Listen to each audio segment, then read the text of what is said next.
Bien, entonces tendríamos, por un lado, en la arquitectura colonial tendríamos, por un lado, arquitectura civil, que vamos a verla ligada a los cabildos, a las viviendas, y lo vamos a ver específicamente para Argentina, como un ejemplo. Por el otro lado dijimos que teníamos el urbanismo, y por el otro lado lo que sería arquitectura religiosa. Dentro de la arquitectura religiosa dijimos el rol de las órdenes, y estas órdenes construyendo sus conventos y las iglesias.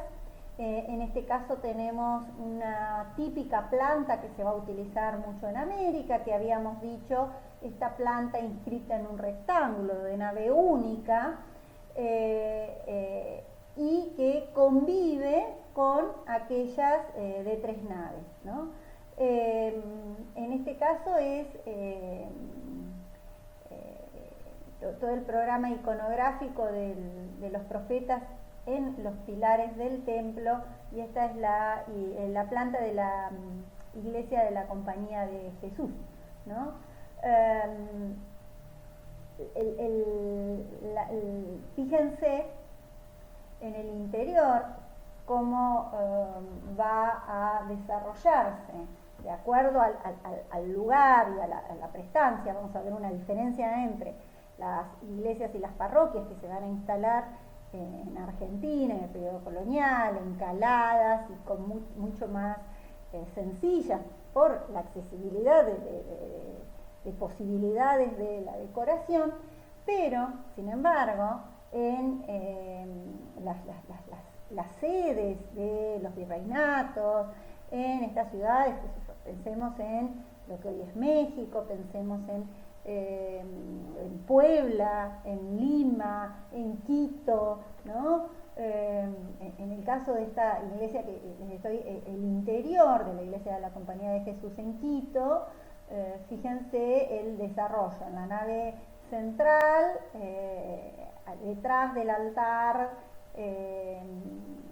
diríamos, se observa el retablo, un retablo de inspiración barroca, ¿no? Dorado a la hoja, con las distintas calles, con las columnas salomónicas, ¿no? Y luego lo que pueden, ese retablo es de Jorge Winteret, y toda la parte del dorado la hizo Bernardo de Legarde. Y por el otro lado toda la decoración en la cúpula de la compañía. En tanto que lo que sería el cañón corrido de la nave central, fíjense el artesanado y la excesiva decoración que guarda, ¿no? Por otro lado, podremos observar otras bueno, voy a la próxima.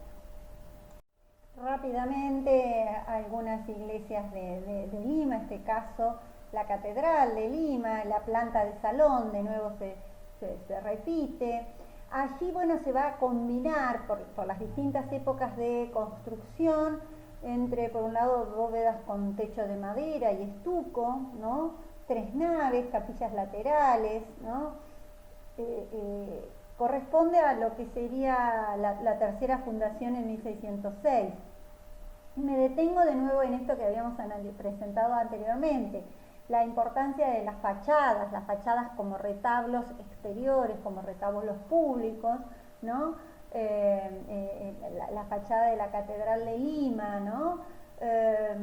Que tiene elementos de ornamentación plateresca, que está fechada se inicia en 1535 y se concluye en el 1649, es decir, que tiene prácticamente 100 años de construcción, más de 100 años de construcción, y eso genera estos cambios estilísticos, ¿no?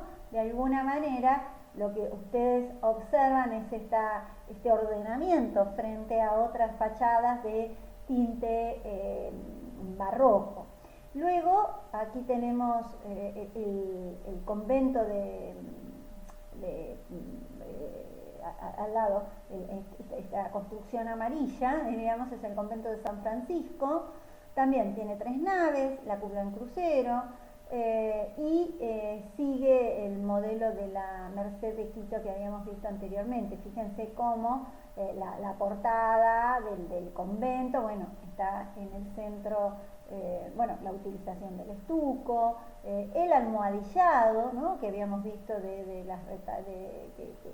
se venía utilizando desde el Renacimiento, y el trabajo que recuperan modos constructivos que utilizaban en la cultura del Tahuantinsuyo, que era esto que habíamos hablado de la quincha, ¿no?, esta combinación entre madera, caña y barro con cal, ¿no? Entonces esto permite construir estas edificaciones,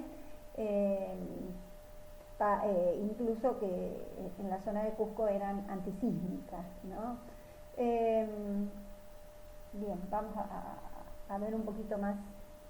Hablando de decoración, quizás Santo Domingo, en San Cristóbal de las Casas, en México, es uno de los artesanados más impactantes. De nuevo, la fachada como retablo, ¿no? Esta iglesia es rara porque carece de torres. Fíjense que queda la fachada y las torres quedan prácticamente invisibilizadas.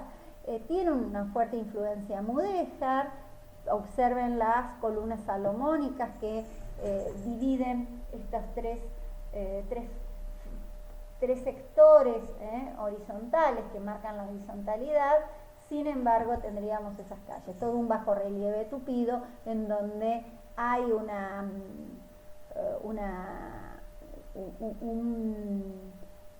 un trabajo de filigrana en este estuco de decoración. Y habíamos mencionado la planta urbanística de Puebla de Los Ángeles, una localidad que se encuentra en México, y señalar la catedral, que es muy similar a la catedral que se ubica en México DF, con una cúpula central, con las torres, y estas torres son altas, ya habría una diferencia, nave central, y se eleva esa nave central para iluminar las laterales, ¿no? Fíjense de nuevo esta estructura compositiva, esta presencia de esa plaza seca, de ese espacio externo, en donde está incorporado al espacio del edificio. Y ya llegando a nuestro país lo podemos organizar en distintas regiones. Por un lado el NOA, que decíamos, hablábamos de Casabindo, que tiene una influencia de las escuelas de Cusco y de Lima, de Potosí y de España. Tiene un sustrato de culturas alfareras, de una fuerte influencia incaica. Los caminos incas han llegado hasta el noroeste de nuestro país. Un gran desarrollo de la cerámica, de los textiles, de la orfebrería, de la pintura mural, del urbanismo, ¿no? Es decir, este sustrato sobre el que se asienta el conquistador es un sustrato urbanístico, un sustrato imperial, diríamos, ¿no? ¿Quiénes van a ser los que van a encargar obra? Bueno, las iglesias, los encomenderos, las familias acomodadas. Otro centro va a ser Córdoba, que también va a tener influencias de escuelas cusqueñas, de Lima, de Potosí, también de España, y de las órdenes religiosas, dominicos, agustinos y en especial la Compañía de Jesús, ¿no? En el caso de Buenos Aires, era un pequeño poblado, pero logra recién a partir del siglo XVIII con la instalación de ser la cabeza, la sede del Virreinato del Río de la Plata. Hasta entonces no tiene un gran desarrollo artístico, arquitectónico y demás. Hay mucha influencia española del litoral, venía más de los barcos la influencia a Buenos Aires. Y no es menor considerar también la influencia del litoral. Las invito a que vean la película de La Misión, en especial sobre las misiones que empezaron siendo misiones jesuíticas y que luego van a quedar en manos de otras órdenes cuando la Compañía de Jesús va a ser expulsada justamente, ¿no? Y bueno, aquí tenemos un sustrato de guaraníes, de pueblos más bravos y también otras características también geográficas, de influencia también de la zona del contacto con Paraguay, ¿no? Yo lo que les dejo es algunas imágenes de iglesias que están ubicadas que muchas eran iglesias de los mismos encomenderos que como para poder apropiarse de esa tierra que obviamente que se la daba el rey a partir de distintas ordenanzas. Debían asegurar que se iba a evangelizar. La típica capilla de nave única, ¿se acuerdan que habíamos hablado? Encaladas, o sea que están revestidas en cal, techo a dos aguas, con campanario, puede ser 1 o 2 campanarios, y en muchos casos vinculadas a los conventos. Fíjense que se observa el trabajo del adobe, ¿no? En este caso estamos hablando de una típica arquitectura colonial, religiosa. Aquí tenemos algunos ejemplos de arquitectura civil. Habíamos dicho, bueno, el urbanismo, la importancia de la plaza seca, de esta plaza como centro en donde confluyen en esta continuidad que va a marcar esta presencia de las recobas famosas, ¿no? En donde mantiene la homogeneidad de todas las vistas que dan hacia esa plaza seca. Por el otro lado, la arquitectura civil, ¿no? Una planta, la típica vivienda de 2 patios, 2 plantas, con servicios, con techo de azotea, o sea, un techo de pizarra, un techo plano, ¿no? Como de terraza, podríamos decir. La famosa ochava que habíamos dicho, es decir,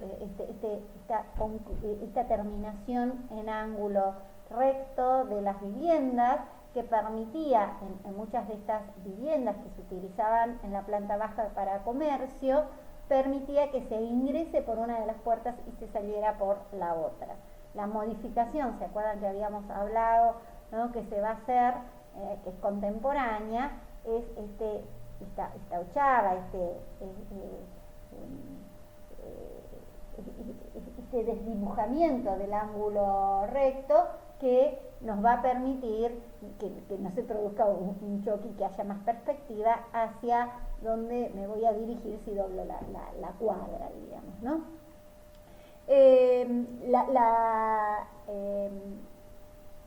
La vivienda colonial marca esta diferencia entre el adentro y el afuera, el paso a partir de los distintos patios y la presencia de zaguanes.